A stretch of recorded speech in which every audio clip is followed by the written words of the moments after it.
And welcome to 2012 here on the Doug Karns program. 267-495-4866 is my phone number, or you can always email me at dougkarnsprogram@gmail.com. And this is the Doug Karns program here on All Noise Radio. And I am your host, Doug Karns, alongside Joe Balcom. Hello again. I hope you guys had a great holiday. I had a great Christmas and a great New Year's. How about you, Joe? Yeah, it was pretty fun. Well, we won't go into details on New Year's, but my Christmas was very... Well, I mean, is it because you don't want to or you can't remember? A little bit of both. Okay, that's what I was saying. But we had a good Christmas, spent a lot of time with family and friends, and got to spend time with my girlfriend's family, which I'm so thankful to have them in my life now. Yeah. But in New Year's, I just have to tell a little funny story. But our friend Natalie, Xavier and Natalie, they got us tickets for this party at the Presidential, which is in Norristown. And we're thinking, oh, it's going to be great. We all get dressed up. It's wedding attire. We get dressed up in our suits and dresses. And we're thinking, this will be great. We'll go have a nice dinner, some drinks, and go dancing. I didn't really care about the dancing part. But, well, it turns out 5 minutes before we got there, we're like, wait a second. Why do we have a feeling that this is going to be full of old people? And I'm sorry to offend any old people listening right now, but I'm going to be old someday. And I know some young person's going to be, thinking I'm old and doesn't want to hang out with me. But we get there, and there's a good 300 people there, all over the age of 55 and in some cases 60. So there's a little bit of a generation gap. A little bit. Now, they're playing hip music during these people's time 30 years ago, which was the 70s. I mean, they were playing 70s music left and right. And you should have saw all of us. And Joe is funny because as soon as we got in there, we're like, wow, there's another young person here. And as people passed our table, they're like, oh, look at all these young people. Like we were just banding together because there's so many old people there. And the DJ said later on, like, okay, I know we're playing music from the 70s, but the last hour we'll play some new stuff, some contemporary stuff. Well, when it came to the last hour, it was all 80s music. Oh, that's well, it was contemporary for the old people. But either way, it was still fun. I mean, we got to feel older than what we really were, but it was a good, It's 2012. not the most ideal New Year's Eve. Party, no. I mean, definitely it was a good experience. The most out of it, though. Yeah, for $100 a ticket, it was that's a little steep. It was a good experience, but had a lot of fun with everybody. And I just want to give a shout out to my friends Xavier and Natalie. They just got engaged this past week, so congratulations to those two. Congratulations. Very happy for them. Never met you two, but congratulations. Yeah, Joe says congratulations. But also, during the break, since we haven't talked in 2 weeks, I also saw the movie with Maureen, We Bought a Zoo. So this is just my little personal movie recommendation, is that you have to go see it. You have to go see it. I mean, right now, Joe, just turn your mic off, put your earphones down, and go see it. There we go. I'll pick you up in 2 hours. No, but it was a very surprising movie, because when you look at the title, especially after Zookeeper came out this year, you're thinking We Bought a Zoo. Come on, who's going to go see We Bought a Zoo? But it's a very inspirational movie. Just to give you a quick synopsis, Matt Damon plays. It's based off a true story. Matt Damon plays a dad who lost his wife 6 months before the movie takes place. Wants to move out of town, wants new scenery. Trying to cope with a son who's really taking the loss of his mom hard. Finds this awesome house out in the farm country. Turns out to be a zoo, which he didn't realize after talking to the realtor. They basically fix it up. He wants to make money off it, because he doesn't have a job at this point. He fixes up, and he's having a struggle during it, and he doesn't quit. He just keeps hoping. He runs out of money.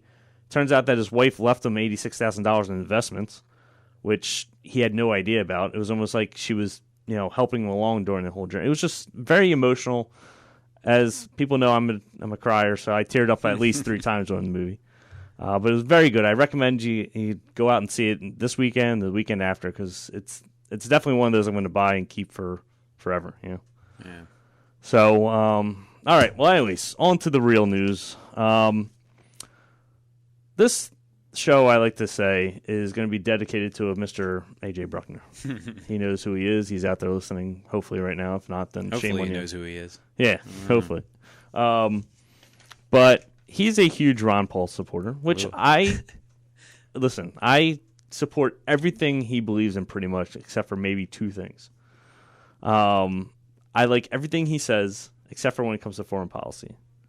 And before we got on the air, Joe, we made a little list, and we'll go through them real quick, and then we'll start playing some audio about what he believes and what we agree with and what we don't. Just for a little background for you guys listening, Ron Paul is a libertarian. He's in the Republican Party. He's obviously running to be the Republican nomination for president. And he's got a lot of following in the last couple of years because of the Tea Party. Which, like I said, I agree with everything he says except for foreign policy. And there's a lot of Ron Paul supporters out there that are swearing that his foreign policy isn't that bad, but it's just he doesn't give one straight answer. He doesn't give the same answer ever when it comes to foreign policy. Yeah, it's really annoying because he's always, and as we'll find out when we put on the audio clips, it always comes back to what America is doing. Yeah. He never mentions like that these crazy Islamists are just like out of control and they're just crazy loons. Never mind that. It's just that it always comes back to America and the occupation. And he has a point there because we kind of overstayed our welcome over in Iraq and Afghanistan, but that's not the only problem though. Yeah, and I totally agree with him when it comes to I don't want to be a police state. I don't want to be the policeman of the world. If there's a problem between Syria and Libya or Germany and England, let's just say, they need to duke it out on themselves. Like that, it's not our issue to jump in. It's not our, it shouldn't be our position there to help take care of that. It only should involve us when it involves us. Yep. Like whether Iran's a back on its, yeah. Exactly. If we have allies like Israel, we should be able to back them, let them fight on their own. But if Israel needs our help, we're right there to help them. We come rushing to their aid. So I agree with Ron Paul a lot of some foreign things, but I think where he starts losing a lot of people is I've seen comments from him before that especially in 2008, the presidential race then, he said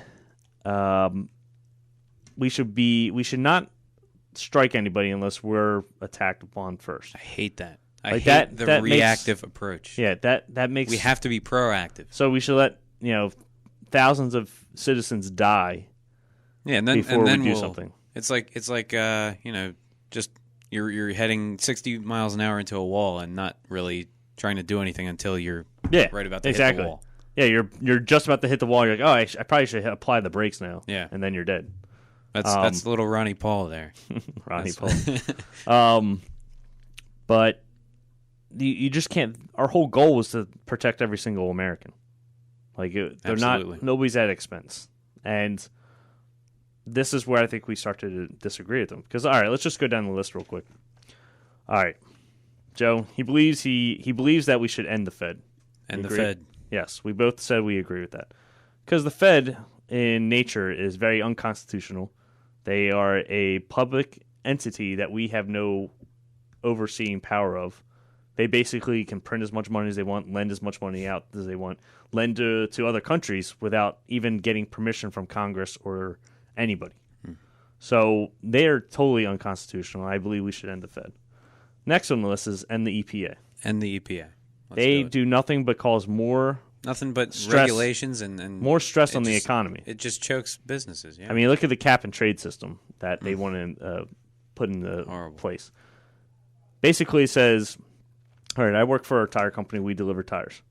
Now, they'll say, okay, every year you do on an average this much carbon. This is how much carbon you put in the air between your electricity at work and the gas that you use to deliver the tires. Well, if we go over that, we now have to buy carbon credits to subsidize those carbon emissions that we went over. Like, that makes no sense. Like, how does that help the environment? Who knows?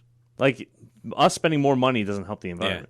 You have to buy them from somebody else. All it is a redistribution of wealth. Yeah. Because the little companies that don't use as much carbon, we buy it from them. So that gives them more money and takes less money away from the bigger companies that are doing well.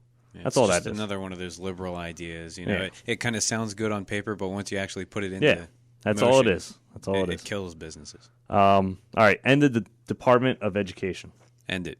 End it right now. Cut education spending. Yes. And the Department of Education. Move schools to being all private again. You know, like, let the communities handle. If I believe every kid should deserve a good education, but it's not a right. I know a lot of people think it is a right, but I don't think it is. Well, you know, if you privatize schools, more competition, competition. Pricing for schools go down. The best schools are going to be the ones and that they're going to get survive. better. They're going to get better paying teachers. The best schools. So that also solves the teacher pay problem that we have. Yeah. You know, the better schools that can charge more, be like, okay, I want my kid to have the best education. I want to put him in so and so school. Well, those teachers have to be good. Yep. Which means they get paid more. And then the crappier schools are going to get paid crappy, wages.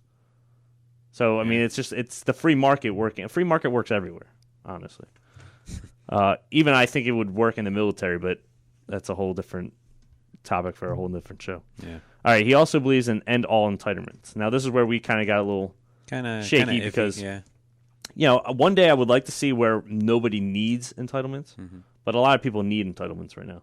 Yeah, so we can't just cut it off like can't just cut it off. No, you can't. But I mean, you'll see between the unrest you'll see in this country and the poverty that will just jump so high from cutting people off their entitlements. I mean, you just can't do that right now. You have to ease people off of it. You can, and it's going to take decades to do that. The next one is pull all military bases out of all countries. You can't do that. Now, you say definitely can't at all. I mean, you could you could just go through on a case-by-case basis and just see which ones are necessary and which ones aren't. Mm-hmm. And, I wouldn't say pull all of them, but definitely keep the ones where we need them the most. Yeah. Like the ones that are strategically advantageous. Yeah. I mean, in the Middle East, I could see us needing a base right now.